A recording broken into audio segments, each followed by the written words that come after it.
Assalamualaikum warahmatullahi wabarakatuh. Halo semuanya, perkenalkan kami dari kelompok 4.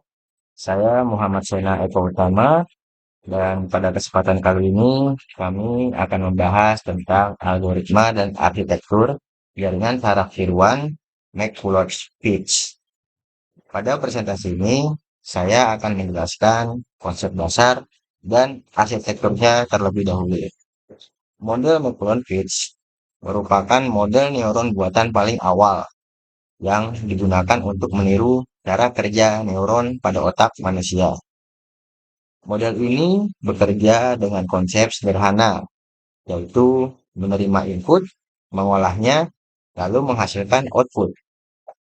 Dan ada beberapa ciri penting, yaitu pertama, output bersifat linear, yaitu hanya 0 atau 1. Artinya, neuron hanya punya dua kondisi, aktif atau tidak aktif. Lalu yang kedua, setiap input memiliki bobot atau weights, di mana jika bobot positif itu memperkuat sinyal, sedangkan bobot negatif melemahkan sinyal. Dan yang ketiga, terdapat threshold yang disimbolkan dengan theta atau ambang batas. Jadi, intinya neuron akan aktif jika total input melewati threshold. Pada slide ini ditampilkan komponen utama dalam bentuk simbol. Saya akan jelaskan satu persatu supaya lebih jelas. Yang pertama yaitu input, dilambangkan dengan X1, X2, dan seterusnya.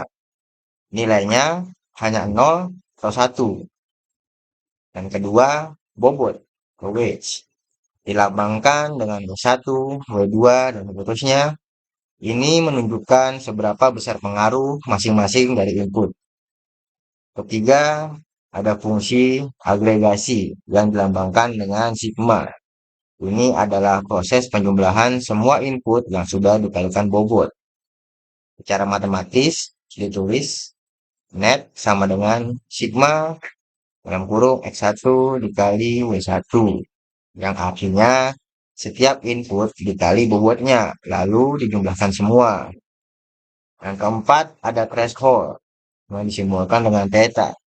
Ini adalah nilai batas untuk menentukan apakah neuron aktif atau tidak. Dan yang kelima, ada fungsi aktivasi. Ini yang menentukan output akhir apakah 0 atau 1.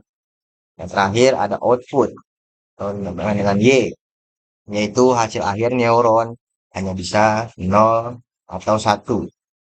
Pada gambar arsitektur ini, kita bisa melihat bagaimana alur kerja neuron. Di sebelah kiri terdapat beberapa input, misalnya X1, X2, sampai Xn. Nah, setiap input terhubung ke neuron output Y melalui bobot W. Dan ada dua jenis bobot, yang mana bobot ini berbunyi apabila bobot positif, yaitu memperkuat sinyal, sedangkan bobot negatif menghambat sinyal. Nah, semua input ini kemudian dijumlahkan menggunakan fungsi agregasi, yang mana rumus matematisnya yaitu net sama dengan sigma XI dikali dengan WI. Setelah itu, nilai net dibandingkan dengan thresholdnya. Jadi alurnya itu pertama input masuk, lalu dikalikan bobot dan dijumlahkan menjadi net dan dibandingkan dengan threshold.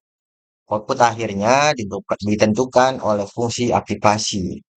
Dan pada slide ini ada rumus utama. Pada bagian ini ditampilkan fungsi aktivasi dari neuron.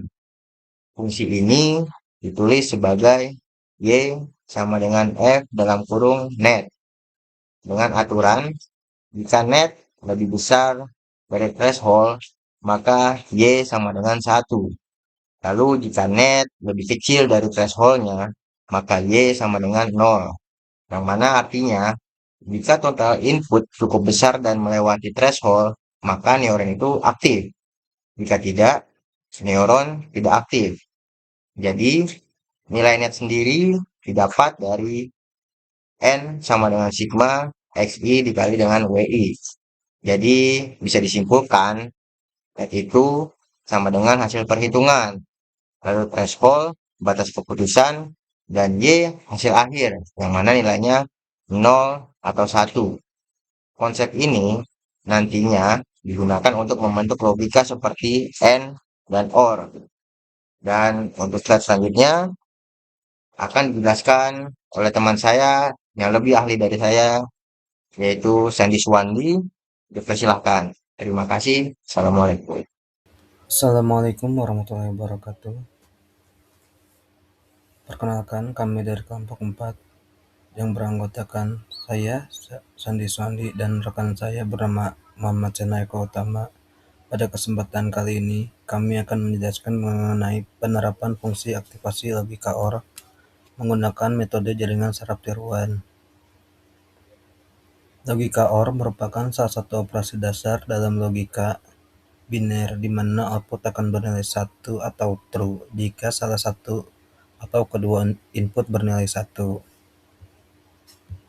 dan akan bernilai 0 jika kedua input bernilai 0 atau bernilai false. Dalam implementasinya, setiap input akan dikalikan dengan bobot masing-masing, kemudian dijumlahkan dengan menghasilkan nilai net. Rumus yang digunakan merupakan ini rumus yang digunakan sigma sama dengan x1 xi dikalikan dengan wi, yang dimana pada tabel ini berarti nilai x1 dikalikan dengan x1 ditambah dengan x2 dikalikan dengan w2, yang dimana nilai x1 dan x2 merupakan nilai inputan, sedangkan nilai w1 dan w2 merupakan nilai bobot.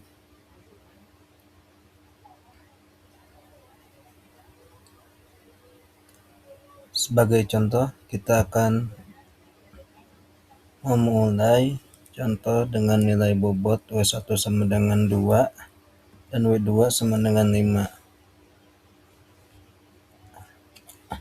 Yang dimana hasilnya adalah sebagai berikut. Ini bernilai 0 karena 2 dikali 0 ditambah dengan 5 dikali 0 sama dengan 0. Sedangkan ini bernilai 5 karena 2 dikali 0 ditambah dengan 5 dikali 1 sama dengan 5. Ini bernilai 2 karena 2 dikali 1 sama dengan 2 ditambah dengan 5 dikali 0 sama dengan 0, berarti jumlahnya 2. Sedangkan di sini 7 bernilai 7 karena 2 dikali 1 ditambah dengan 5 dikali 1 sama dengan 7. Dengan nilai net yang diperoleh, langkah selanjutnya adalah menentukan output menggunakan fungsi aktivasi. Fungsi aktivasi yang digunakan adalah fungsi step atau fungsi ambang dengan aturan bernilai 1 jika net lebih dari sama dengan 2, bernilai 0 jika nilai net kurang dari 2. Berdasarkan pengujian, terdapat 4 kombinasi input, yaitu 0 dan 0, kemudian 0 dan 1, kemudian 1 dan 0, kemudian 1 dan 1. Sehingga output tetap bernilai 0, 1, 1, 1. Dari hasil tersebut dapat dilihat bahwa semua output yang dihasilkan sesuai dengan target logika atau tervalidasi. Hal ini merupakan bahwa jaringan saraf tiruan mampu mempresentasikan fungsi logika sederhana dengan menggunakan bobot dan fungsi aktivasi yang tepat. Sebagai kesimpulan, penerapan logika OR dalam jaringan saraf tiruan dilakukan dengan menghitung nilai net dan kombinasi input dan bobot, kemudian menentukan output melalui fungsi aktivasi berbasis threshold. Dengan pendekatan ini, sistem belajar dengan mengambil berdasarkan pola input yang diberikan. Demikian presentasi dari kelompok kami, kurang lebihnya mohon maaf. Wassalamualaikum warahmatullahi wabarakatuh.